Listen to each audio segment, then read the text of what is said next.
Okay, so in this video, I will just go a little bit more into detail about the ideas behind the Bonferroni method, especially why we want to do it.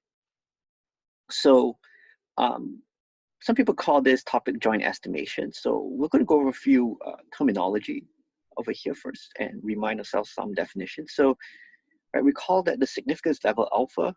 That is the probability of wrongly rejecting the null hypothesis if the null hypothesis is true. Now, how does this concept extend to confidence intervals, right? So alpha represents the proportion of random samples that will result in a confidence interval that does not contain the true value of the population parameter, right? So typically we set significance level at 5%, so the corresponding confidence level is 95%, right? So the corresponding confidence level is 1 minus alpha. So if alpha is 5%, it means 5% of your random samples will have an interval that does not contain the true value of the parameter of interest. So, right, 5% of your intervals will lead to an incorrect conclusion. So let's consider the framework of a simple linear regression. A lot of these things that I'm going to talk about extend to multiple linear regression. I'm just keeping things simple for now. So let's say we have a simple linear regression, and we want to construct, say, 95%, so alpha will set it at 5%. So 95% confidence intervals for both beta 0 and beta 1. And we know how to find them, right? These are the formulas that we've been using for the past few weeks. Now, when conducting multiple inferences on our data, in this case, multiple confidence intervals, we are concerned whether we still have 95% confidence. So again, if alpha is 5%, if we have 95% confidence that both these confidence intervals will contain the true parameters beta 0 and beta 1. So that's our main concern, right? Individually, we know that that's 95% confidence, but is that 95% confidence, does it apply to the fact that both of them are correct? Right, so analysis of data frequently consists of a series of estimates where we want assurances about the correctness of the entire series of estimates, right? So when you're doing multiple intervals, you want all of them to be correct, right? Rather than individually, they're 95% confident, but collectively, is that still 95% confidence? So what we want to do is to maintain the same level of confidence for our entire series or family of estimates.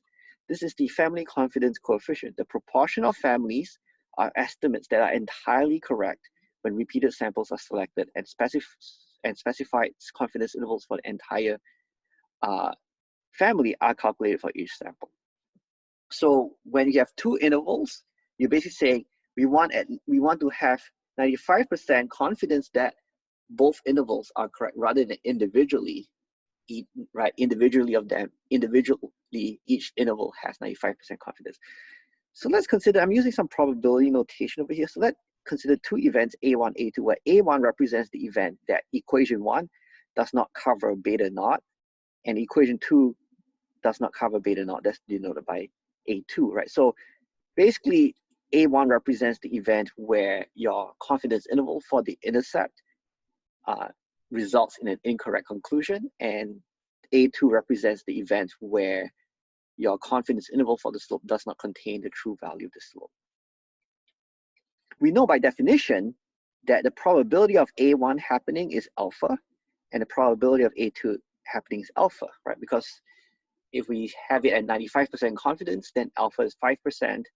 That means, right, the 5% of random samples will not have the correct result. So the probability, so A1 and A2 can be viewed as a mistake, right? A mistake with your interval for beta 0, and that's a mistake with your interval for beta 1. So these are probabilities over here of an incorrect conclusion from your interval for beta 0, incorrect conclusion from your interval for beta 1.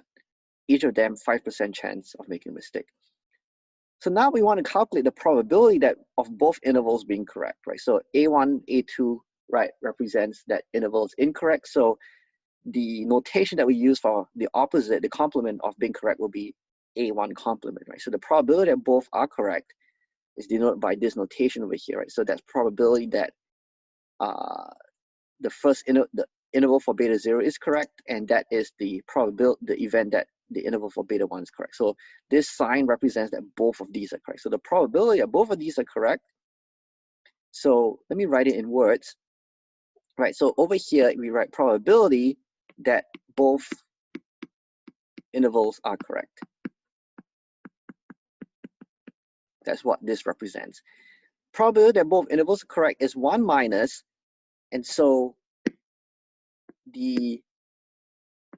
this part here represents the probability that at least one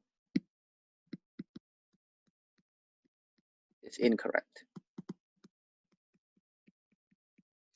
Right? So the red and green portions are basically complements of each other. Now I'm going to apply the addition rule.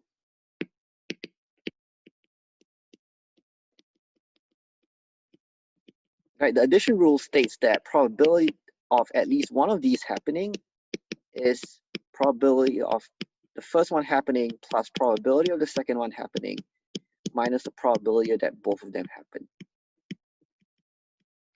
So, right, so this red line here, it's basically based on the addition rule.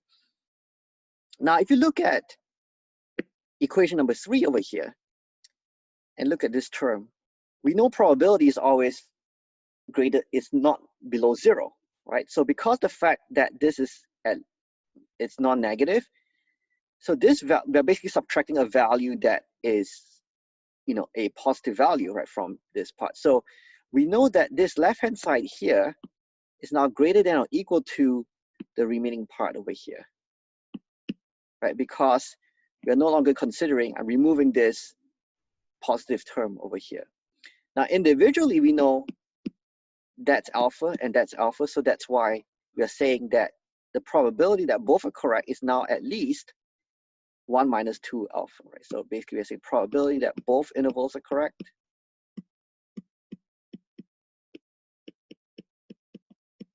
is at least 1 minus 2 alpha. In this case, with alpha being 0.05, is at least 0.9 or 90%. So we can see that, right, that if we had constructed each interval at 95% confidence, the family confidence coefficient is now at least 90% instead of being 95%.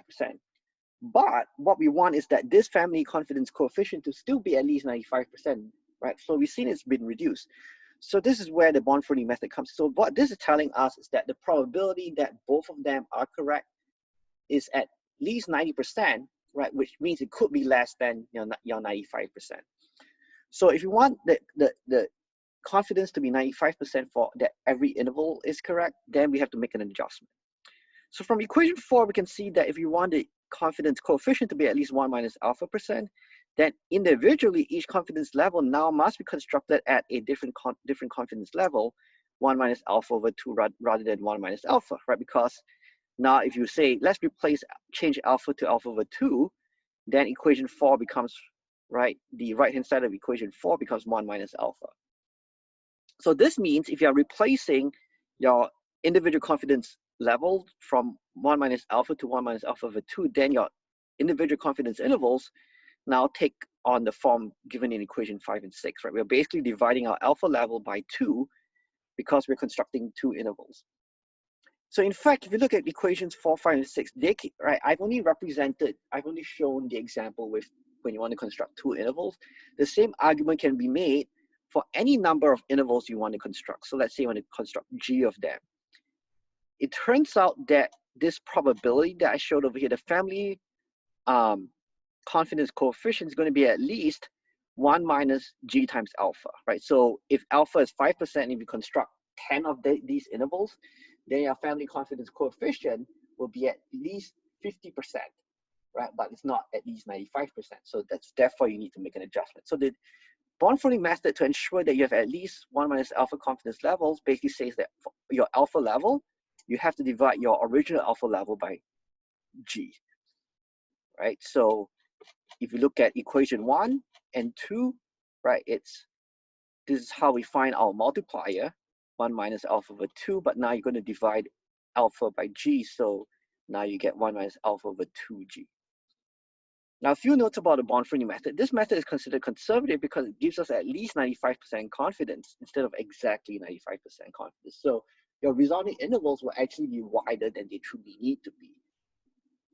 And when G gets large, the confidence intervals can get very wide, and that's why you must be careful when using the Bonferroni method, when you the number of intervals you construct should really be the number of intervals that you really want to construct, rather than just gratuitously constructing as many intervals as you can.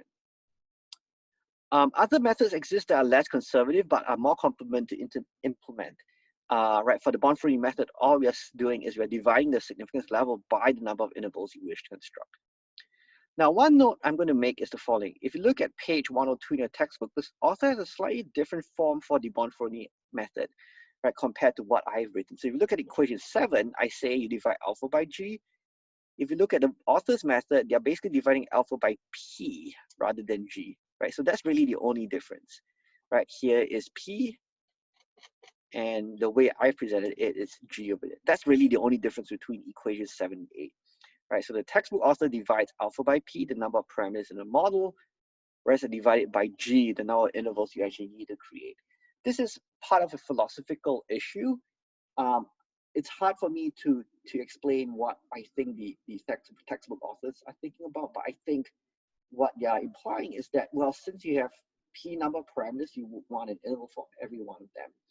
But my assertion is that the number of intervals you want should be driven by the kind of questions you want to answer. So that's why my approach is maybe a little bit more flexible, right? It really is driven, my approach is driven by what the number of intervals you actually really need to construct.